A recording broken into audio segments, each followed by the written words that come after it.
every biafra, wherever you are, Nnamdikanu is going to be released any moment from now. You know, he's going to walk a free man, whether the Fulani like it or not, you know. So, but in another angle, some politicians of Eastern extraction. Okay, the spokesman of Aneze, Izuguru, has come and said that it's not Tinubu, the DSS boss, and the AGF that's holding Nnamdikanu back. That it is Southeast leaders, the governors, they don't putting pressure on the DSS and AGF and Tinubu not to release Nnamdikanu, that they are not at fault for Nnamdikanu to be in detention. And do you think that the DSS or the AGF even have that mind on their own to release Nnamdikanu? Well, no, what is holding Nnamdikanu is not the law. I've said this several times. You know, Nnamdikanu is a case of misrepresentation and misconception. Nnamdikanu is being seen, you know, as a barrier to a certain advancement of conquest from the Fulani'S, you know. So the Southeast governors, you know, are not very careful the way they are going about the release of Nnamdikanu, because let me tell you, if it is the law that is holding Nnamdikanu, you know, as enshrined in the Nigerian Constitution, Nnamdikanu would have been a freed man. But what is holding Nnamdikanu is an interest. You can see when the court instructed the DSS director or thereabout, you know, to comply with what the lawyers are saying about having Nnamdikanu having deep access to his lawyers and discussion and all that. The DSS man refused because he's a Northerner. He refused, and the judge now threatened to send him to jail if he refuses Nnamdikanu to have access to his lawyers. What does that mean? It tells you what I'm trying to tell you today. So, to an extent, Mazi Sunguzo was the youth leader in the past. I understand him very well, you know, from that perspective, and he was trying to say, you know, that the Southeast governors would have done more, you know, trying to put pressure, much more pressure on the side of the powers, the federal government, you know, probably negotiate that Nnamdikanu release. But notwithstanding, you know, Nnamdikanu has gone through that process over and over and over again, and he has told them that even in your terrorist court, he will win you. So you can see that at this point in time now, brother, mark it. Anybody that's listening to this message, anywhere you are around the world, take this from me in good faith. I said in good faith and in goodwill.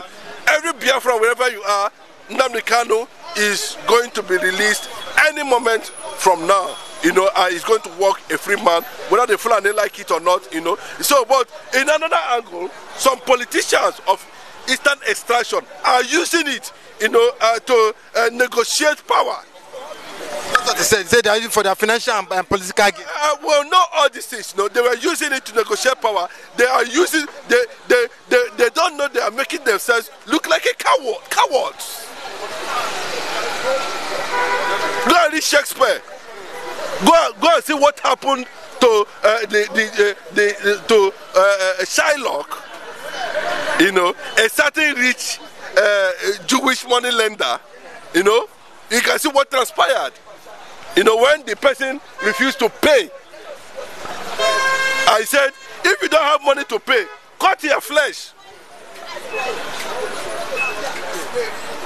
That is what the Eastern governors are doing to Nnamdikanu. And we are watching. So it's left for Tinubu at this point in time to understand whether he understands what the struggle is all about, or whether he was involved in one way or the other. The direction to go, the normal thing to do is what he did to Sowore, Sondibo, should also be extended. Knowing fully well that Nnamdikanu is not being held by law, but by interest. So, Ohanese at this point in time, you know, are trying to see the direction of which to go. But I can assure you, no matter how you look at it from anywhere, you know, very soon, we are going to have him, you know, come out, irrespective of whoever is working against his release. I'm telling you that at the end of the day, he's going to work out a free man. Okay, good morning. Good morning, my brother. Okay, we've seen Ohaneze spokesman Izu Guzoro. Yeah, so he has come and said that is not Tinubu that is holding, it's not Tinubu DSS and AGF and Bintayako that is holding nnamdikanu. That is Southeast leaders, the governors, that is pressuring Tinubu not to release nnamdikanu. And that not that it's Tinubu fault, but it's the Southeast governor that don't want Nnamdi to come out from detention, that they are pressuring Tinubu to keep him there. And the DSS boss, you know. What do you see? What can I say? Thank you very much, my brother, and thank you very much, our viewers all over the world. May God bless you wherever you are. Bless your business and your children in the mighty name of Jesus. Yes, thank you very much. That's why I tell you that we don't have a leader. We don't have Ohaneze. What we have is Ohanebu. What Igbo has is Ohanebu. Nothing like Ohaneze. So you don't believe that? You don't believe what is Ohaneze? They are not our leader. They are not a leader. What we need to be Ohaneze of Biafra. We don't need the Ohaneze of Nigeria. The Ohaneze of Fulani'S. How can you say that he's our leaders? How can you open up and say it's not Tinubu and Gumi that hold nnamdikanu? Who hold nnamdikanu? He says Igbo governors. Igbo governors. Okay, without Igbo governors, you cannot release it. You cannot release nnamdikanu. Apart from Igbo governors, forget their saboteurs, forget their selfish interests. You can't release nnamdikanu. After the highest court in Nigeria have declared him a free man, that he have no deceit to answer. That is a free man. What of Manami? Manami is the Igbo man. The Manami that wake up said no. Under Buhari regime. You see, Gudro did not mention that one. What of Bitanyanko? The Fulani'S, they are Fulani'S. The Bitanyanko, Manami them. You see, Gudro did not mention about those people. Yeah, something is opening, coming out to enter. They're making out to say that it's our leaders, it's an Igbo leaders, the governors. Of course, if you are told it's them, as a leader that you are, as elders, what have you contribute as a leaders? Your brother rotting inside the DSS custody. Let's go and visit. The last time I think they went there, Ohaneze to visit nnamdikanu. But he said some people they just go there and go and snap picture. There isn't nnamdikanu matter for political gain and financial gain. That is what I told you. Nnamdikanu have not all them. You know them all. You understand them. You understand where they are heading to. You understand all of them. Nnamdikanu is not the crayfish that you can just go and use the 10 naira and buy. He refused. They are afraid of releasing nnamdikanu because why they are afraid of Nnamdi to release nnamdikanu? Because they don't know what is going to happen next. They don't know. So Nigeria is confused. They are confused about nnamdikanu. They are totally confused. I said this people, they are not our leader. They are only there to collect their Ghana must go. I said the Ohaneze will have is Ohaneze of Fulani. The Ohaneze will want is Ohaneze of Biafra. The promised land. The promised land. That is Ohaneze will want. Not all those Fulani followers. What do Ohaneze have contributed about nnamdikanu? If you are told it's our leader, it's our governors that are holding nnamdikanu.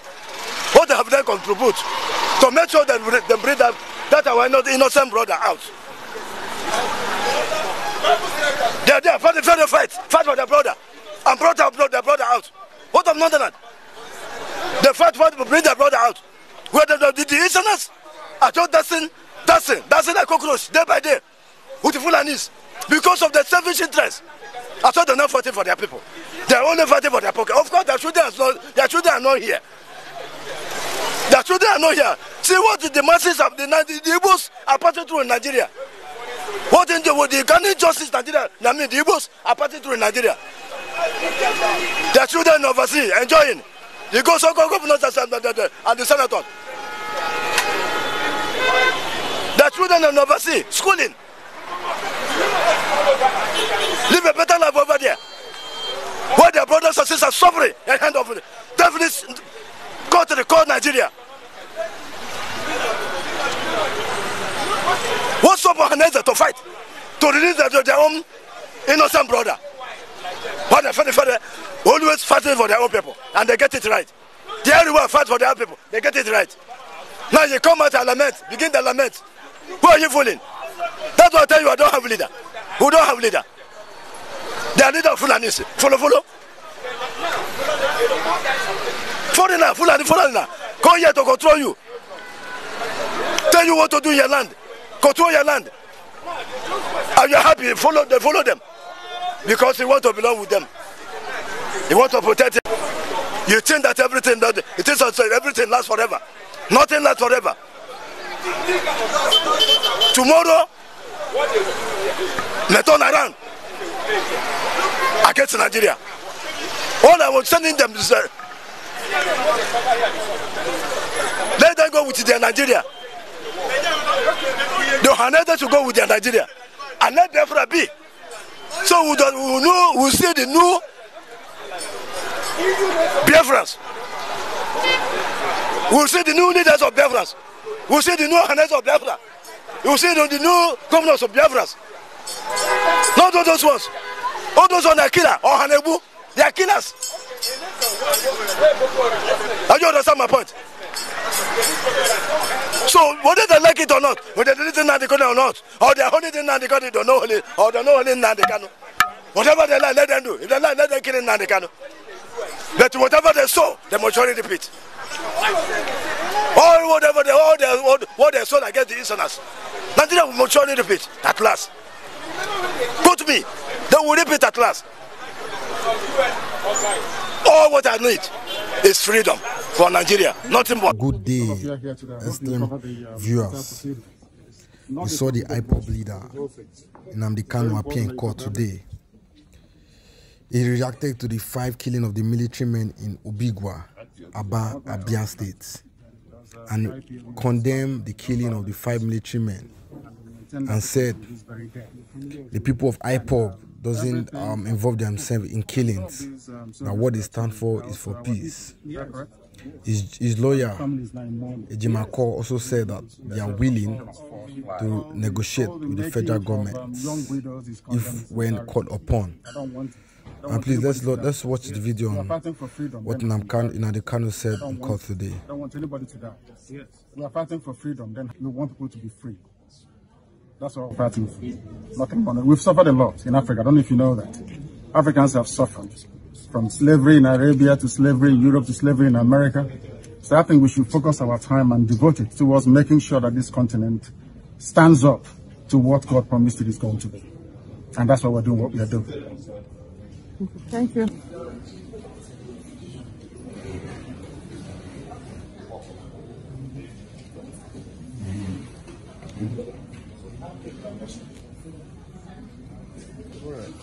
Let's pass.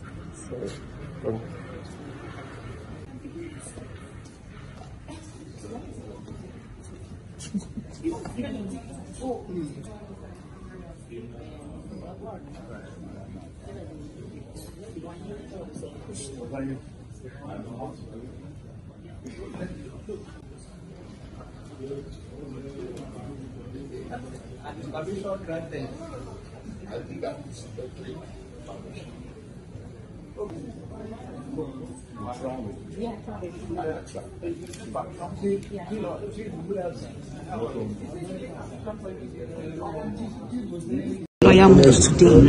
Are you seeking an out-of-court settlement with the federal government? It's them that is holding me.